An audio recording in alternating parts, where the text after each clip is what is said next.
বোন একটা 10 টাকা দামের আইসক্রিম দাও। আরে বোন 10 টাকার আইসক্রিম দাও। আরে শোনো না বোন 10 টাকার আইসক্রিম দাও। আলসিফা ওই ছেলেটি কখন থেকে আইসক্রিম চাচ্ছে, আইসক্রিম দিচ্ছ না কেন? বাবা আমার পড়ার দিকে মনোযোগ ছিল। আরে তুই পড়ালেখা করে কি চাকরি করবি? তো ধার দিয়ে খেতে হবে। এখনো দাঁড়িয়েই আছিস, তাড়াতাড়ি ওকে আইসক্রিম দে।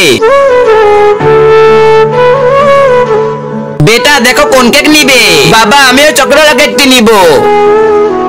ভাইয়া আজকে আমার ছেলের জন্মদিন, আমাকে ওই চকলেট কেকটা প্যাক করে দিন। ঠিক আছে ভাইয়া। এই নেন ভাইয়া। আর ভাইয়া 4টি সিঙ্গারা প্যাক করে দিন, 4টা বিস্কুটের প্যাকেট দিন, আর 4টি চিপসের প্যাকেটও দিয়ে দিন। ঠিক আছে ভাইয়া এখনই দিচ্ছি। ভাইয়া এই নিন আপনার 4টে সিঙ্গারা। ভাইয়া এই হলো আপনার 4 প্যাকেট বিস্কুট আর এই 4 প্যাকেট চিপস। ভাইয়া এই সবগুলো মিলে কয় টাকা হলো? তারা আমি যোগ করে দেখতেছি। ভাইয়া আপনার 320 টাকা হয়েছে। ঠিক আছে ভাইয়া দিচ্ছি।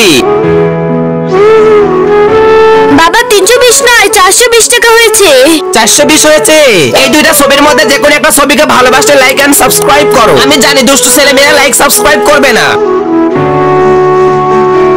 আরে হ্যাঁ ভাইয়া 420 তো হয়েছে। এই নেন আপনার 80 টাকা। ঠিক আছে ভাইয়া।